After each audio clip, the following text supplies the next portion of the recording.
Didier Rayas, bonjour. Vous êtes médiateur familial au sein de l'association Couple et Famille d'Annecy. Traditionnellement, vous accompagnez et soutenez des familles ou des personnes qui traversent des périodes difficiles. Comment avez-vous adapté l'organisation, le moyen d'échanger avec ces personnes en difficulté? Alors, on a donc d'habitude l'occasion de rencontrer les personnes dans le cadre de nos locaux et du fait du confinement, on a adapté notre travail pour répondre aux personnes principalement par téléphone.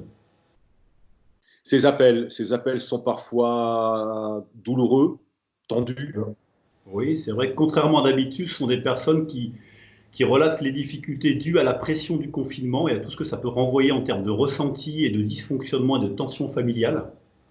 La proximité, de vivre ensemble et d'être sous le même toit, et en même temps l'éloignement parfois de vouloir voir des parents ou des proches et qui ne peuvent pas voir. Donc et là, on commence à voir depuis 2, 3 jours un peu l'effet cocotte-minute, je pourrais le dire comme ça, hein, ou l'effet loupe ou l'effet microscope, c'est-à-dire que les choses sont amplifiées dans le cadre des familles, parce que les parents sont à la fois parents, conjoints, enseignants, doivent faire du télétravail pour certains, donc ça complexifie vraiment les relations familiales.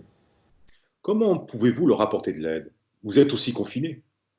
Oui, tout à fait, donc c'est pour ça qu'on a fait un renvoi d'appel, en fait, pour pouvoir traiter les appels à distance, donc sur des créneaux qui sont le mardi toute la journée, le mercredi matin, le jeudi toute la journée et le vendredi matin.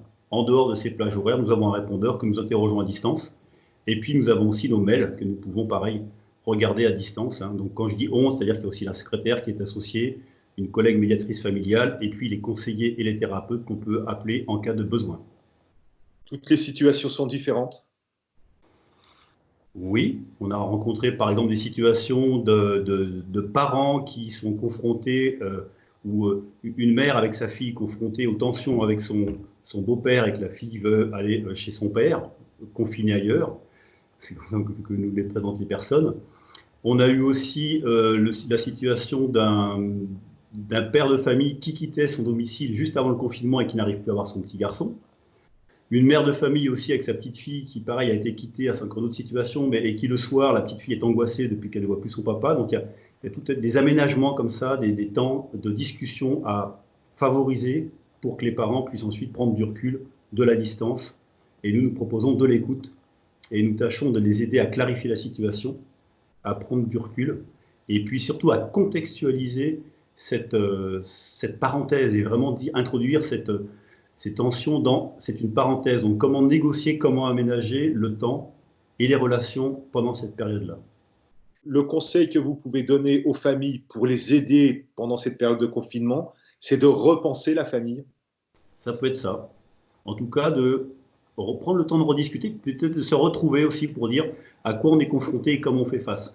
De même aussi que on a remarqué qu'il y avait des enfants qui sont soumis à plein d'informations avec les télés en continu et qu'il y a aussi une hygiène de vie, on va dire, à avoir comme ça pour peut-être que les enfants ne soient pas mis face à toutes ces informations sans avoir trop d'esprit critique et ils prennent ça de plein fouet. En tant que médiateur au sein de cette association, un bon confinement pour vous, pour qu'il se passe bien, la règle à respecter. La règle, c'est déjà que s'écouter, euh, s'écouter. Et puis un confinement, en fait, c'est quelque chose d'unique. On n'a jamais vécu ça dans notre vie pour l'instant, quelles que soient nos générations. Donc c'est quelque chose d'inédit, d'imprévisible, d'inconnu, de brut, voire de violent. Et donc ça produit de l'angoisse, du stress, mais ça produit aussi de la créativité. Mais en tout cas, pour ce qui concerne les crises familiales, il y a vraiment besoin de reprendre le temps de s'écouter. Puis il y a des choses à inventer. Comment vivre ensemble dans ce confinement avec tout ce que ça produit, même de questionnement par rapport à la maladie, par rapport à la mort. Donc il y a vraiment des thématiques lourdes et fortes qui sont à étayer.